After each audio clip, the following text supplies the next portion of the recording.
Any reluctance or hesitation or trepidation from anyone at all that you approached? Even in interviews, like, was there anything that someone said, I'd rather not talk about that, or don't? There are rumors of things that he may or may not have done, and maybe they weren't corroborated, and everyone is so well educated that we interviewed this. Unless we have 3 sources of corroboration, please don't put that in the film. So no, I think, the Norman's messages of taking the chance and getting out of your comfort zone and being less afraid of how it's received seemed to be at work with everybody that we interviewed. That there was a willingness to really go for it in the interview, and that rubbed off on us. And when we often felt like we were playing things a little safe or thinking too much about how the audience might respond, and then decided, well, let's get weird with it and try montages and avant-garde edit techniques, and the music in particular, like, this just way too conventional, let's take it apart and start over. So yeah, it was very exciting to have Norman's blessing, and then to have the finance with Showtime prior to Zeitgeist and Kino saying, yeah, go for it. Like, we want you to take chances with this. I wanted to mention soundtrack or score and sound design.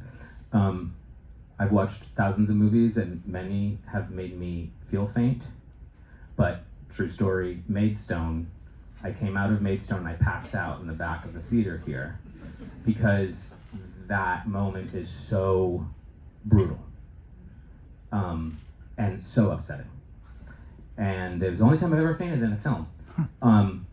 What I realized today is your score and your sound design is terrifying at moments, and just a round of applause that, like, you're really elevating the stakes. I mean, the stakes were so high in some of these moments in his life, and he pushed so frighteningly far.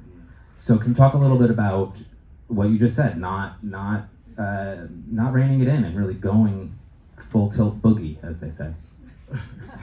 Yeah, I mean, we often focus group our films a lot before we lock the cut, even before we show the first cut to the distributor or the financier. And as a result of that, I remember actually shortening the Maidstone hammer scene.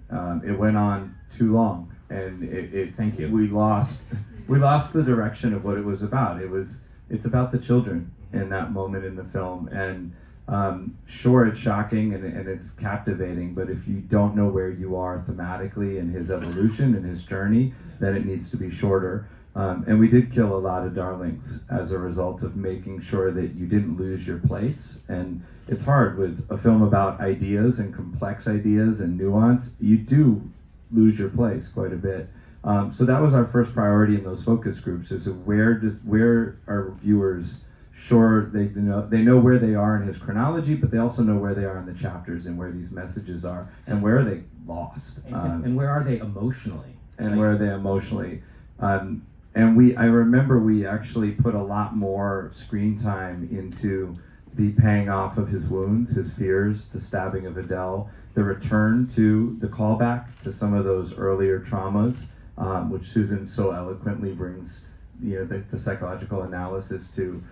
Because then it felt less like chapters. It felt less right. It felt more like a whole, and we could track an arc there where he comes full circle. And even though he doesn't put a lot of words to that himself, there's a few key lines in archival where you sort of read beneath you read the subtext and you know what he's referring to. So we mined those, and I felt like that was going to be hopefully an internal journey that was satisfying by the end, even if we disagreed with a lot of his external choices along the way. Well, I mean, your film really has that arc of a life fully lived, warts and all, and finding some redemption towards the end. I mean, really growing and transforming in the right ways. So maybe you can talk, Vicky, a little bit about structure.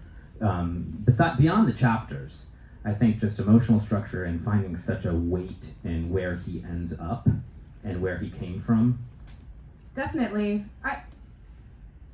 It was definitely an emotional process, thinking about how he started as, a sweet little boy. Look at him in some of those photographs. He's completely darling, and just he seemed like such a little sweet charmer.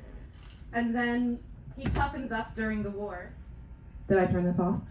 He toughens up during the war, and then I think that the emotional impact of World War II on him, the being there but also being aware of the concentration camps and the atom bomb, I think really traumatized him. And the 1950s, where that was his reaction, what he did during the 1950s is how he dealt with that pain of what had happened in the world.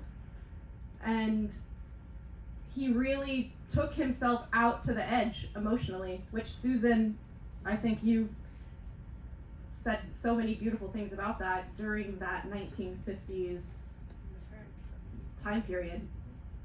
And the stabbing of Adele, that low moment, it really felt like something we couldn't just,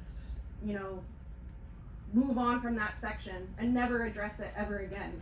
It's extremely important to him and to his family, and I think to the audience, to close that circle, to complete that arc emotionally and understand how he had grown internally through confronting what he had done.